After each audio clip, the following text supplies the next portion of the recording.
Hello, people. This is Shudhanshu, and today we are gonna talk about a new topic that is redemption of preference share. So, assuming कि you guys are fifth semester के student, आप लोग preference share term से familiar हो गए, ठीक है. आपको एक बेसिक आइडियोलॉजी होगी कि प्रेफरेंस शेयर क्या होता है, ठीक है. बट फिर भी मैं थोड़ा चर्चा कर देता हूँ कि क्या होता है प्रेफरेंस शेयर. तो preference share is a source of long term fund of the company, ठीक है. जब अपने फंड्स का बात करते हैं ना, सोर्सेस ऑफ फंड, जब अपने बात करते हैं sources of fund of the company के बारे में, सोर्सेस ऑफ फंड, तो widely there are two sources of fund, ठीक है. एक होता है इक्विटी, दूसरा प्रेफरेंस नहीं होता है, दूसरा होता है बोरोड फंड्स, यानी कि डेट. इसी को बोलते हैं बोरोड फंड्स.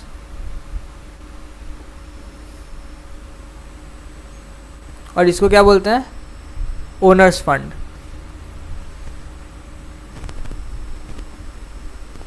इसके अंदर आता है equity, equity share capital, and इसके अंदर आता है प्रेफरेंस शेयर कैपिटल.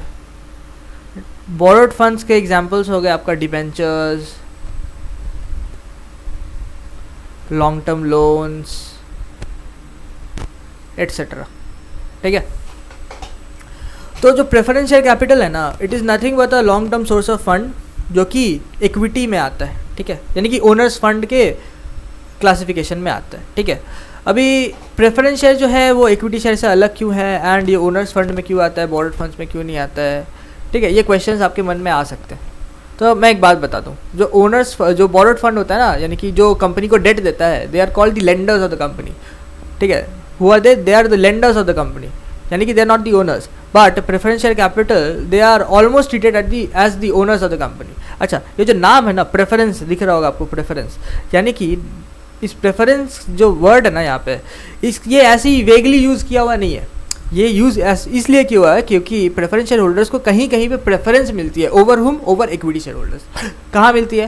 प्राइमरीली जब कंपनी का लिक्विडेशन होता है ना, तो कंपनी सबसे पहले जो लेंडर्स का पेमेंट करती है, लेंडर्स का डेट का रीपेमेंट करती है. उसके बाद इन दोनों में से सबसे पहले प्रेफरेंस शेयर का कैपिटल रीपेमेंट होता है, and lastly equity share holders का कैपिटल रीपेमेंट होता है.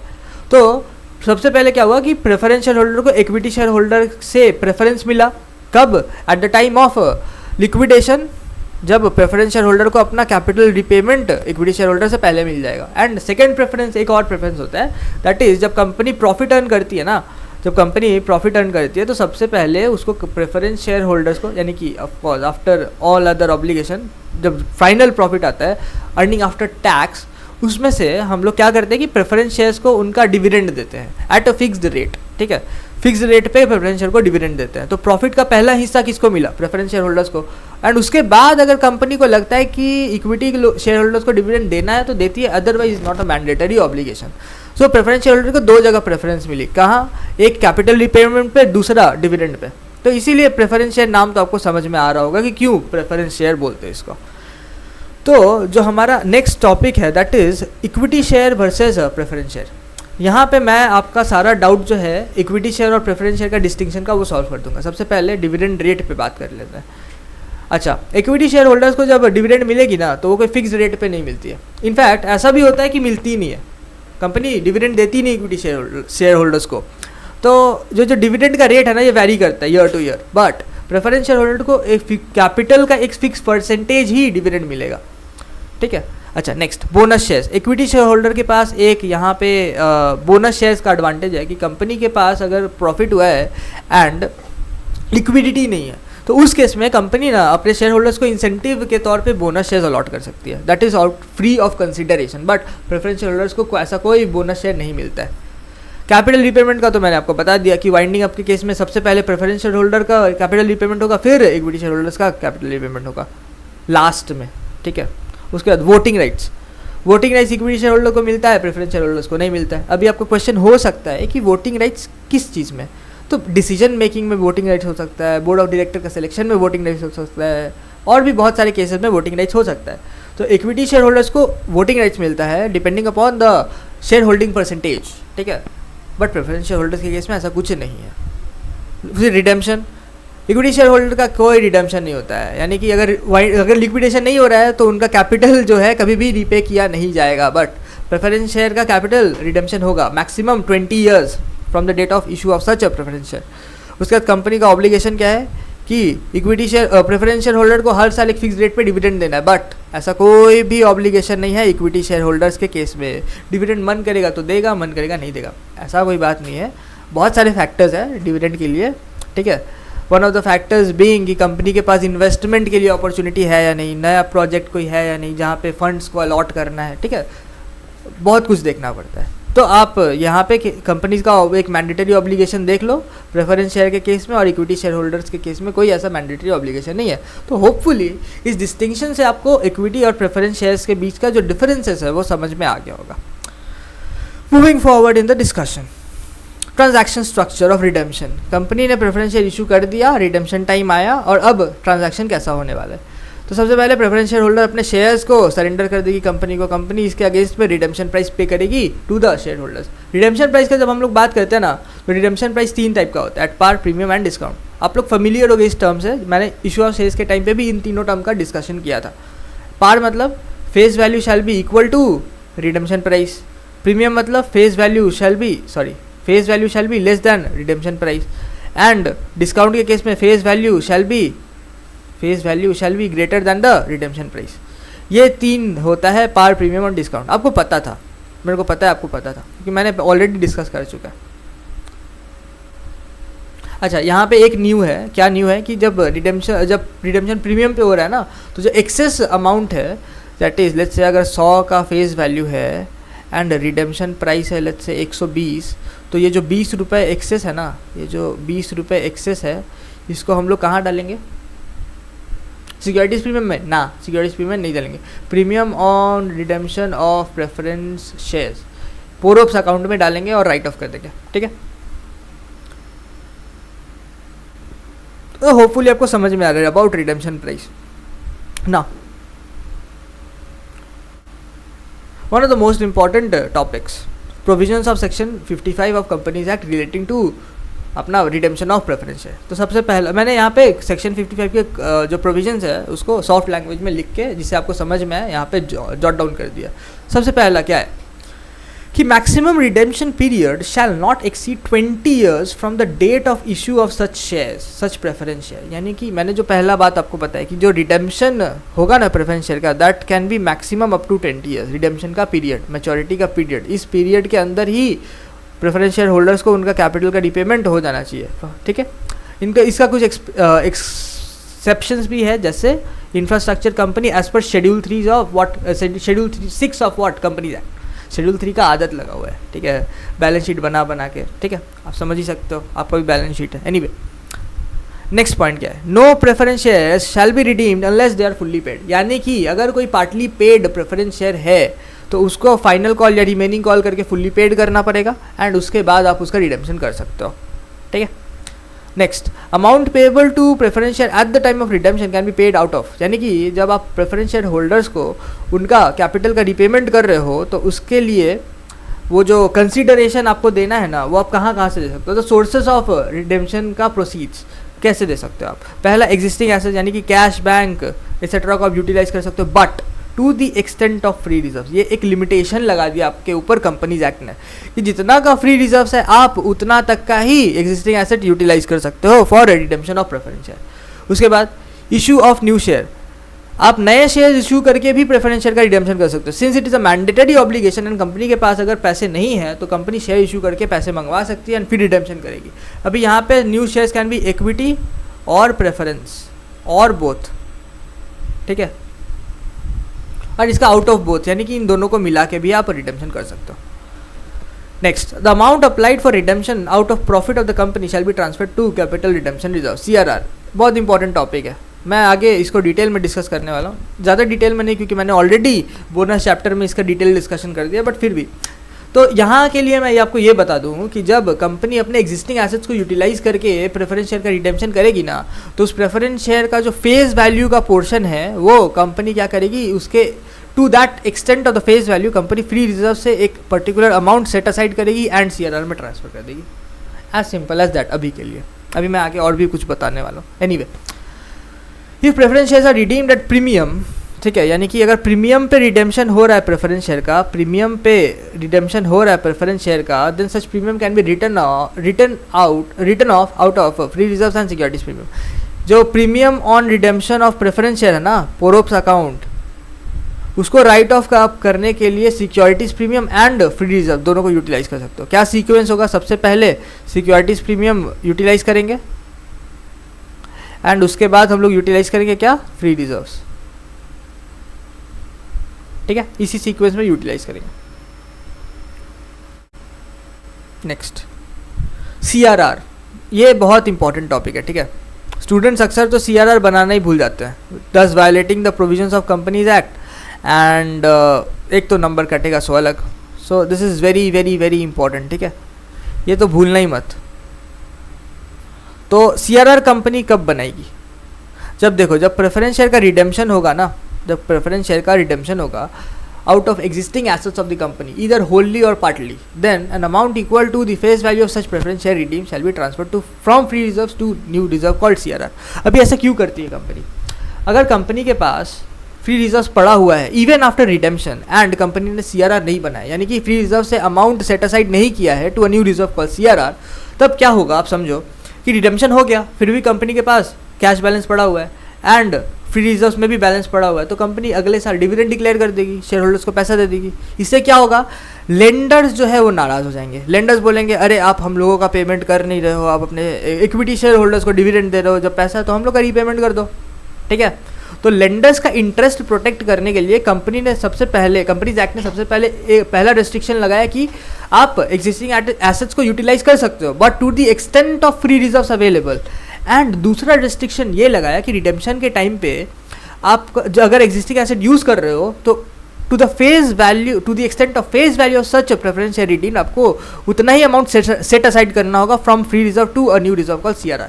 एंड CRR का एक ही सोल पर्पस है, क्या? For the issue of fully paid bonus share, जहाँ पे कंसिडरेशन का कोई सीन ही नहीं है, आपको फ्री का शेयर अलॉट कर देना है इक्विटी शेयर होल्डर्स को, ठीक है। अच्छा, कितना CRR बनाएंगे? तो यहाँ पे आपको क्या एक चीज़ दिमाग में रखना है कि कैपिटल रिप्लेसमेंट कितना हो रहा है। कैपिटल रिप्लेसमेंट कितने से हुआ? अगर पूरा का पूरा कैपिटल रिप्लेस हो रहा है तो CRR नहीं बनेगा, अगर नहीं हो रहा है तो CRR बनेगा। सिंपल देखो, पहले केस में redemption fully out of new issue, यानी कि आप प्रेफरेंस शेयर का रिडेम्पशन कर रहे हो एंड उसके अगेंस्ट में पूरा का पूरा पैसा नया शेयर इशू करके ला रहे हो, तो पूरा का पूरा कैपिटल रिप्लेस हो गया, हेंस CRR नील, ठीक है। अरे आप ये फंडा ही लगा लो ना कि आउट ऑफ एग्जिस्टिंग एसेट तो यूटिलाइज किया ही नहीं कंपनी ने नया शेयर इशू कर लिया, तो नया शेयर यूज किया, तो those are not the existing assets of the company, therefore CRR नहीं बनेगा। कितना शेयर इशू करेंगे? Face value of preference share redeem, यानी कि लेट्स से अगर 1,20,000 पे रिडेम्पशन हो रहा है जिसका फेस वैल्यू 1 लाख है, तो ये डिवाइडेड बाई अपना face value per share issued, let's say 100, तो कितना होगा अपना रिडेम्पशन, ये number of shares to be issued 1000,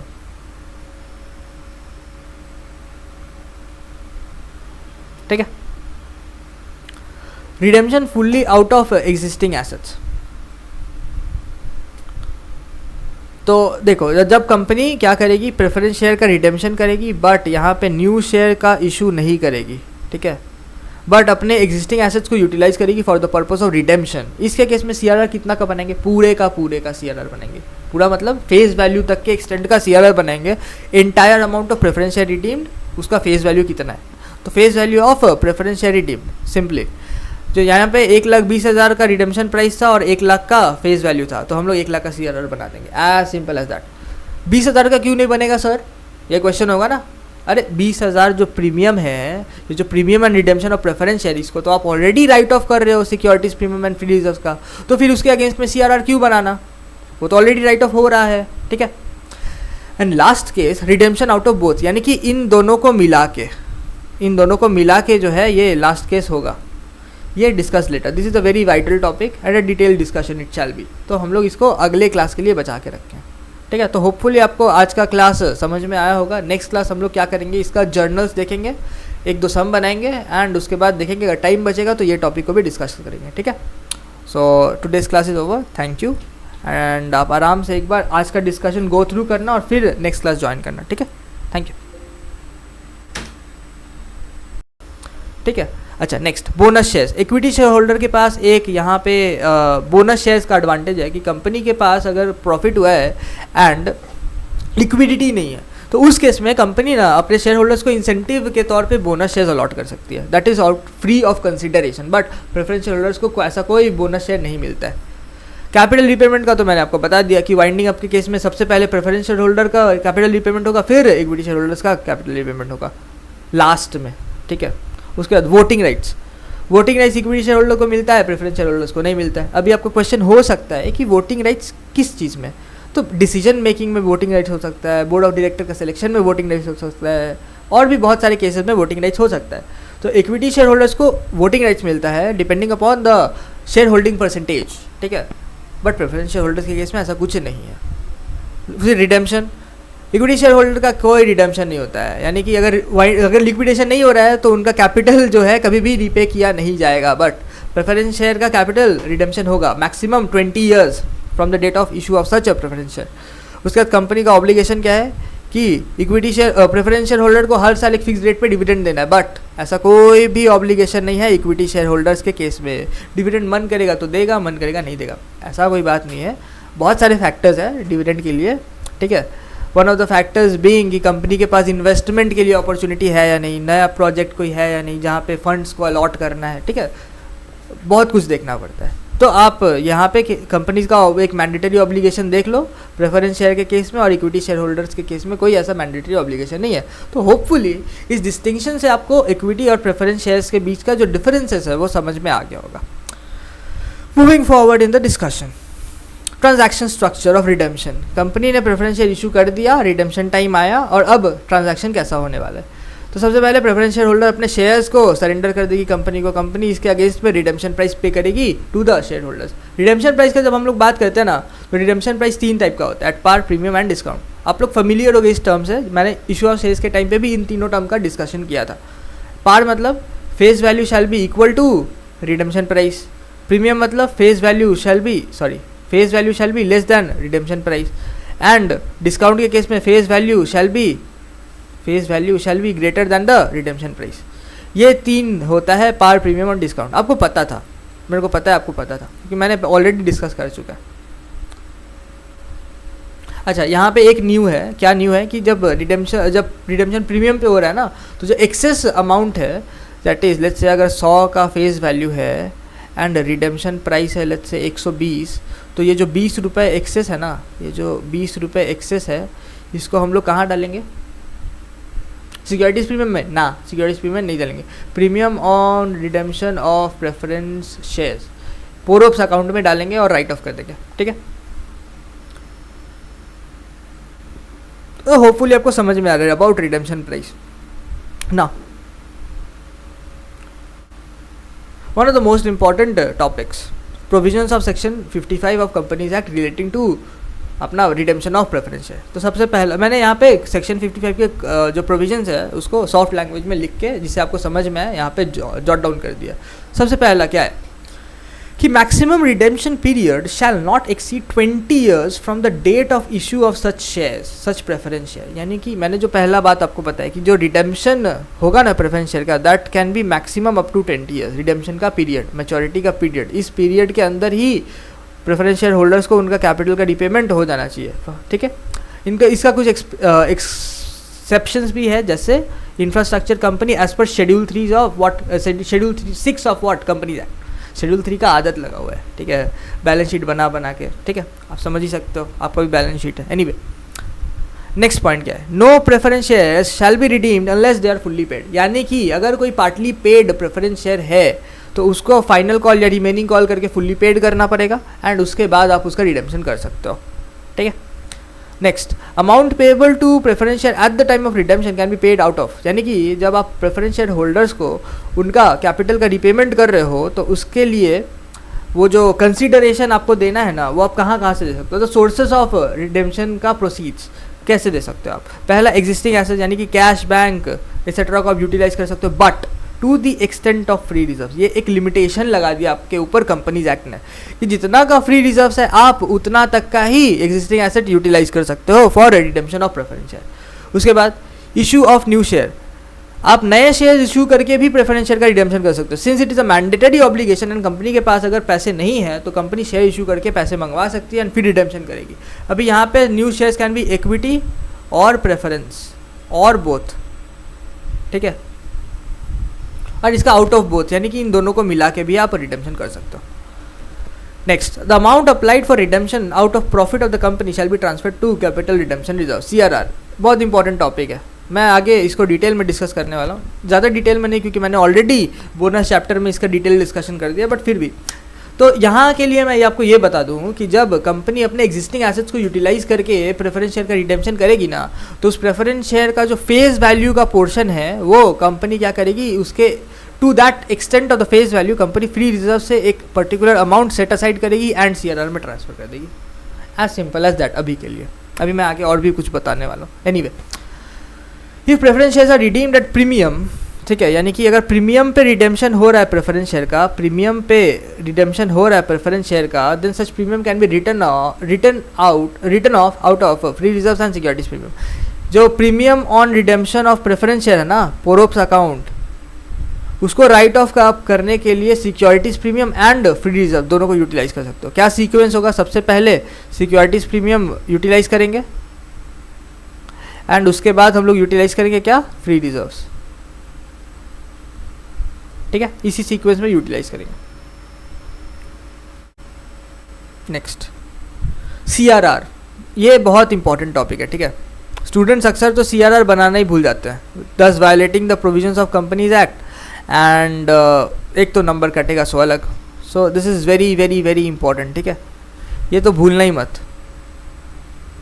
तो CRR कंपनी कब बनाएगी, जब देखो जब प्रेफरेंस शेयर का रिडेम्पशन होगा ना, जब प्रेफरेंस शेयर का रिडेम्पशन होगा out of existing assets of the company either wholly or partly, then an amount equal to the face value of such preference share redeemed shall be transferred to from free reserves to new reserve called CRR। अभी ऐसा क्यों करती है company? अगर company के पास free reserve पड़ा हुआ है even after redemption and company ने CRR नहीं बनाया, यानी कि फ्री रिजर्व से अमाउंट सेट असाइड नहीं किया है to a new reserve called CRR, तब क्या होगा आप समझो कि रिडेम्पशन हो गया, फिर भी कंपनी के पास कैश बैलेंस पड़ा हुआ है एंड फ्री रिजर्व्स में भी बैलेंस पड़ा हुआ है, तो कंपनी अगले साल डिविडेंड डिक्लेयर कर देगी, शेयर होल्डर्स को पैसा दे देगी। इससे क्या होगा, लेंडर्स जो है वो नाराज़ हो जाएंगे। लेंडर्स बोलेंगे अरे आप हम लोगों का पेमेंट कर नहीं रहे हो, आप अपने इक्विटी शेयर होल्डर्स को डिविडेंड दे रहे हो, जब पैसा है तो हम लोग का रीपेमेंट कर दो, ठीक है। तो लेंडर्स का इंटरेस्ट प्रोटेक्ट करने के लिए कंपनी ने सबसे पहले, कंपनीज एक्ट ने सबसे पहले पहला रेस्ट्रिक्शन लगाया कि आप एग्जिस्टिंग एसेट्स को यूटिलाइज कर सकते हो but to the extent of free reserves available. And दूसरा रेस्ट्रिक्शन ये लगाया कि रिडेम्पशन के टाइम पे आप अगर एग्जिस्टिंग एसेट यूज़ कर रहे हो तो to the face value, to the extent of face value of such preference share redeem, आपको उतना ही अमाउंट सेट असाइड करना होगा from free reserve to a new reserve called CRR। And CRR का एक ही सोल पर्पस है, क्या, for the issue of fully paid bonus share, जहाँ पे कंसिडरेशन का कोई सीन ही नहीं है, आपको फ्री का शेयर अलॉट कर देना है इक्विटी शेयर होल्डर्स को, ठीक है। अच्छा, कितना CRR बनाएंगे, तो यहाँ पे आपको क्या एक चीज़ दिमाग में रखना है कि कैपिटल रिप्लेसमेंट कितना हो रहा है। कैपिटल रिप्लेसमेंट कितने से हुआ, अगर पूरा का पूरा कैपिटल रिप्लेस हो रहा है तो CRR नहीं बनेगा, अगर नहीं हो रहा है तो CRR बनेगा। सिंपल देखो, पहले केस में redemption fully out of new issue, यानी कि आप प्रेफरेंस शेयर का रिडेम्पशन कर रहे हो एंड उसके अगेंस्ट में पूरा का पूरा पैसा नया शेयर इशू करके ला रहे हो, तो पूरा का पूरा कैपिटल रिप्लेस हो गया, हेंस CRR नील, ठीक है। अरे आप ये फंडा ही लगा लो ना कि आउट ऑफ एग्जिस्टिंग एसेट तो यूटिलाइज किया ही नहीं कंपनी ने नया शेयर इशू कर लिया, तो नया शेयर यूज़ किया तो those are not the existing assets of the company, therefore CRR नहीं बनेगा। कितना शेयर इशू करेंगे, face value of preference share redeemed, यानी कि लेट्स से अगर 1,20,000 पे रिडेम्पशन हो रहा है जिसका फेस वैल्यू 1 लाख है, तो ये डिवाइडेड बाई अपना face value per share issued let's say 100, तो कितना होगा अपना रिडेम्पशन, ये number of shares to be issued 1000,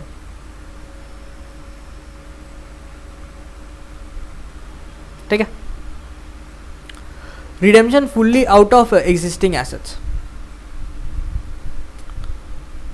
तो देखो जब कंपनी क्या करेगी, प्रेफरेंस शेयर का रिडेम्पशन करेगी, बट यहाँ पे न्यू शेयर का इशू नहीं करेगी, ठीक है, बट अपने एग्जिस्टिंग एसेट्स को यूटिलाइज करेगी for the purpose of redemption. इसके केस में सीआरआर कितना का बनेंगे, पूरे का सीआरआर बनेंगे, पूरा मतलब फेस वैल्यू तक के एक्सटेंड का सीआरआर बनाएंगे। Entire amount of preference share redeemed, उसका फेस वैल्यू कितना है, तो face value of preference share redeemed simply, जो यहाँ पे 1,20,000 का रिडेम्पशन प्राइस था और 1 लाख का फेस वैल्यू था, तो हम लोग 1 लाख का सीआरआर बना देंगे, एज सिंपल एज दैट। 20,000 का क्यों नहीं बनेगा सर, ये क्वेश्चन होगा ना। अरे 20,000 जो प्रीमियम है, ये जो premium and redemption of preference share, इसको तो आप ऑलरेडी राइट ऑफ कर रहे हो securities premium and free reserve का, तो फिर उसके अगेंस्ट में सीआरआर क्यों बनाना, वो तो ऑलरेडी राइट ऑफ हो रहा है, ठीक है। And last case redemption out of both, यानी कि इन दोनों को मिला के जो है ये लास्ट केस होगा, ये discuss later. This is a very vital topic and a detail discussion it shall be, तो हम लोग इसको अगले क्लास के लिए बचा के रखें, ठीक है। तो होपफुली आपको आज का क्लास समझ में आया होगा। नेक्स्ट क्लास हम लोग क्या करेंगे, इसका जर्नल्स देखेंगे, 1-2 सम बनाएंगे एंड उसके बाद देखेंगे अगर टाइम बचेगा तो ये टॉपिक को भी डिस्कस करेंगे, ठीक है। So today's class is over, thank you, and आप आराम से एक बार आज का डिस्कशन गो थ्रू करना और फिर नेक्स्ट क्लास ज्वाइन करना, ठीक है। Thank you.